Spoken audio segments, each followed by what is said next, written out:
My husband, the man who's been with me for 20 years, is having an affair with our son's 18-year-old girlfriend. I don't remember how long I stood there in our tiny kitchen after reading that message. All I know is that my heart was pounding so hard, my ears were ringing, my vision blurred, and the entire room spun around me. My husband's phone was lying on the table, the screen still lit up. The message was from Amy, my son Eric's 18-year-old girlfriend. It read, "I miss the taste of you." I just stood there, frozen. My brain refused to process what my eyes had just seen. Amy, the girl who had sat at our dinner table hundreds of times, the one I once lovingly called our sweet future daughter-in-law. I wanted to believe I had misunderstood, that it was some kind of sick joke. But the instincts inside me, as a mother, as a wife, and the quiet, gnawing fear that had lived in me for years, whispered, no. This time, it's real. I didn't confront Paul right away. I didn't scream. I didn't cry. I just stood there, in complete silence. Like my body knew that any sudden movement might cause the whole world to collapse. That night, I lay beside him in bed, my heart racing out of control. I kept replaying every sign I had missed over the years, those unexpected business trips, his sudden outbursts of rudeness and disgust, and that one time I found a strange pair of panties in our bedroom and convinced myself they must have belonged to our daughter, Mary. But now, all those fragments began falling into place. The next day, when Paul left the house, I opened his computer. And I wish I never had. There, buried in a hidden folder, were screenshots of chats, explicit BDSM content, and dozens of photos of Amy downloaded from her Instagram. The pictures were public, nothing explicit, but the way he had stored them in a special folder labeled a special one made me feel physically ill. I kept checking his phone whenever I had the chance. Every new message felt like a knife slicing deeper into my chest. It wasn't just sex, it was humiliation. They called me a fat old lady, useless, and laughed about how I was aging by the day. Paul, the same man who once promised to hold my hand till the end, who kissed my forehead in the delivery room when I gave birth to our children, was now texting an 18-year-old girl, someone young enough to be his daughter, saying that I was no longer of any value. I dry heaved in the bathroom. I sat curled up on the cold tile floor, holding my head in my hands. The pain wasn't just emotional, it was the kind of heartbreak that makes you feel like you're disappearing from the inside out. Then I looked up at the framed photos of Eric and Mary hanging in our living room. Eric just turned 18. He's a high school senior. He loved Amy with the pure, unfiltered heart of a teenager. I remember him holding her hand when they were still in their school uniforms, nervously sitting together on our couch like a young couple trying to figure out what love is. And Paul had destroyed all of that. My hands started trembling, not just from pain, but from fear.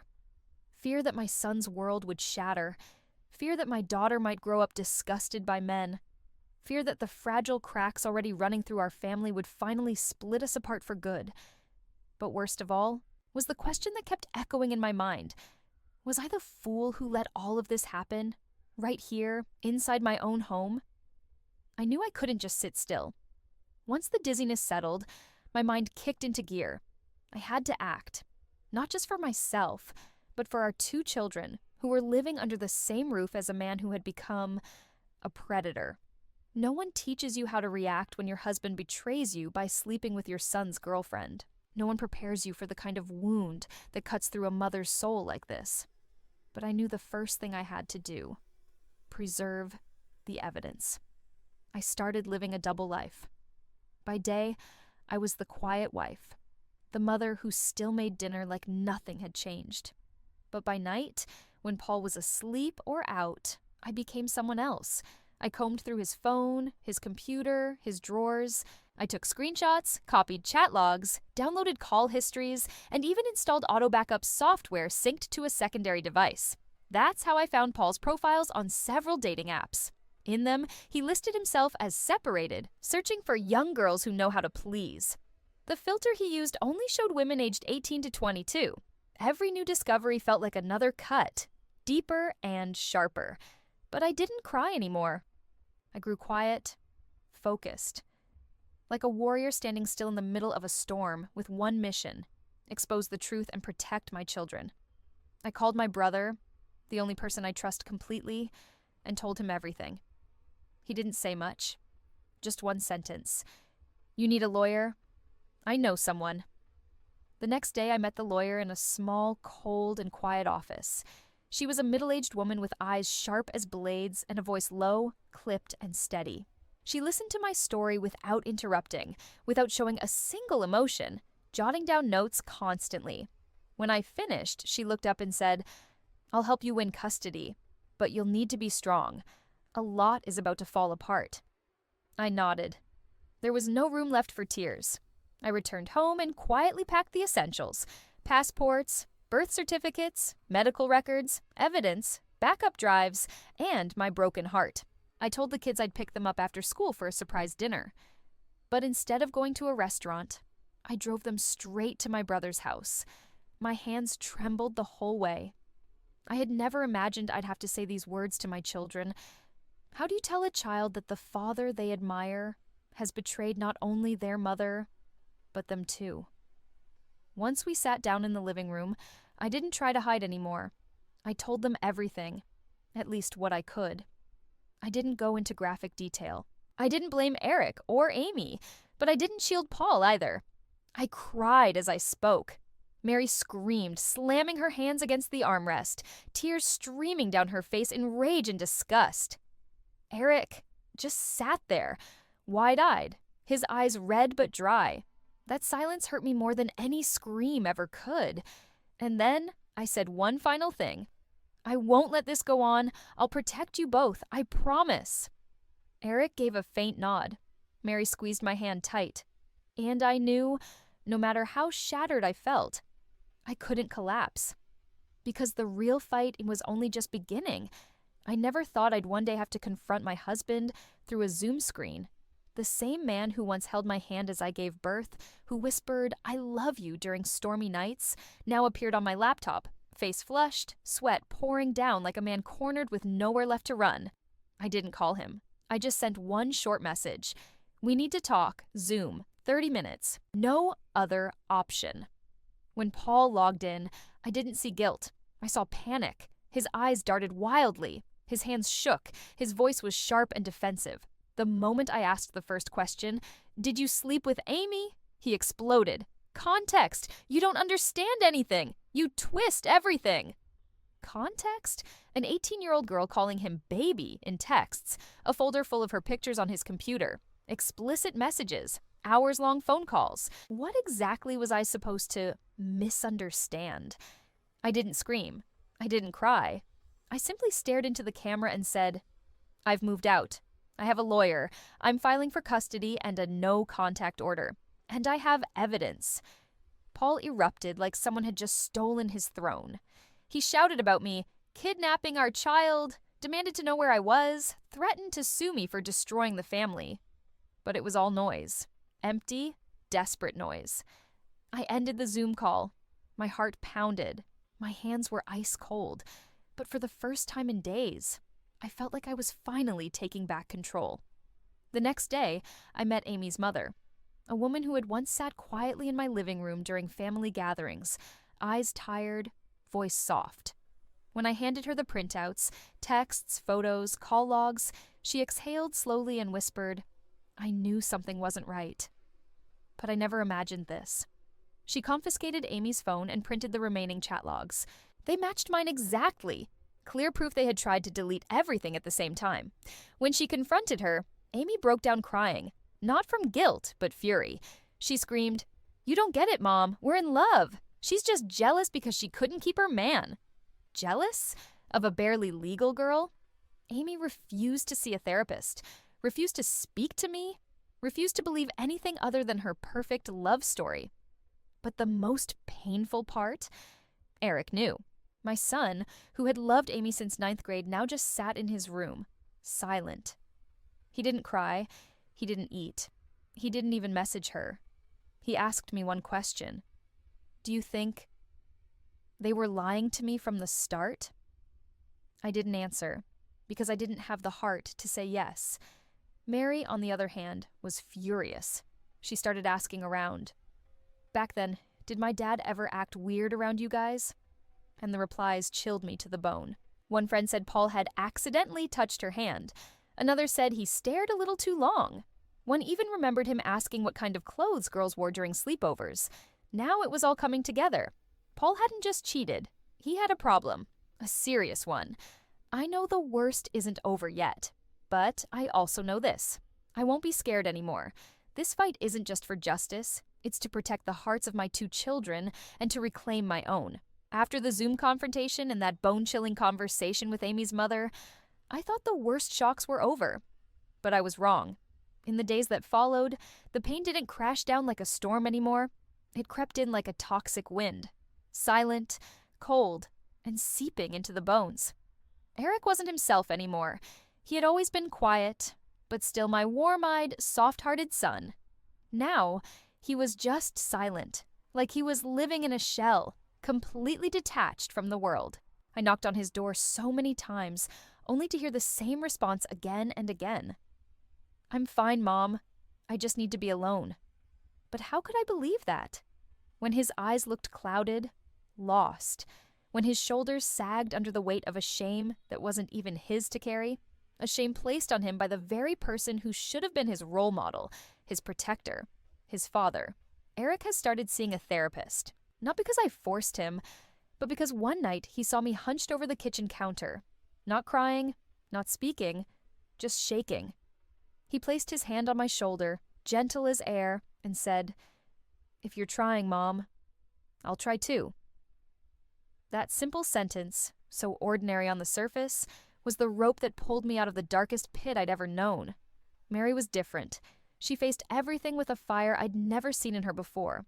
She kept asking questions like, "When I was 14, Dad said my friend dressed too grown up. Did you notice that, Mom?" And then one of Mary's friends confessed something. Back in 9th grade, she used to feel uneasy whenever Paul passed by her bedroom, how he would stare too long when the girls wore shorts.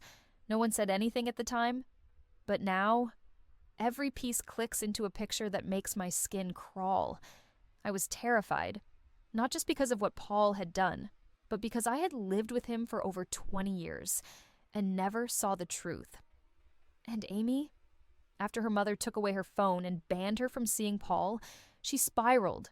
She called me a jealous old witch, called her mother a traitor, and called Paul the only one who's ever truly loved me. She refused therapy, stopped going to school, kept running away from home. One day, she vanished for nearly 24 hours. Her mother eventually found her sitting alone at a bus station, trying to buy a ticket to anywhere. Anywhere where 2 people in love could be together without anyone standing in their way. A few weeks later, Paul started responding to her messages again. And then, they met up. There was nothing I could do. Amy was legally 18. Her mother was exhausted, desperate, begging me to help. But I couldn't do much more than continue monitoring Paul's every move through my lawyer. Then, one morning, I got a notification from the financial tracking system my attorney had set up. Paul had drained the rest of our joint account. An hour later, he vanished. No note, no text, no email. We investigated and found that he had booked a one-way ticket to Phnom Penh, Cambodia. No goodbye to the kids, no court appearance, no response to the divorce petition. Just gone. I sat frozen for hours after hearing the news. People told me I should be relieved, that at least he couldn't hurt us anymore. But all I felt was one thing, a nameless, bone-deep dread. Because I know something about men like him. They don't run just to be free. They run when they're hiding something even more horrifying. Cambodia. Just one word. But from that day forward, it became a scar etched into my mind. I thought it was over when Paul disappeared. That it would be the last time we ever heard his name. That he vanished along with his sins, and that my broken family could finally begin to rebuild. But his disappearance wasn't the end. It was an ellipsis, leading into a string of questions no one could answer. Why Cambodia? Why that place? Why did he vanish just days before our final divorce hearing? My lawyer and I completed all the necessary paperwork. We filed for a default judgment since the defendant failed to appear. I was granted full custody of Mary. Eric was already of age, so no legal decision was needed. The restraining order against Paul remained in effect, but the money, he emptied everything. Cambodia has no extradition treaty, no legal mechanism to bring him back, no law forcing him to pay a single cent in child support. No one knows where he is. He simply disappeared into streets, bars, and shadowy corners I dare not even imagine. And Amy? After Paul left, she completely fell apart. Her mother told me she now drifts from one friend's house to another, dropped out of school, and cut off contact. One day her mother called me, voice trembling. I don't even know if she's still alive to hate me. I didn't know what to say. I only knew one thing. Amy is a victim, even if she hasn't yet realized it. And what about me?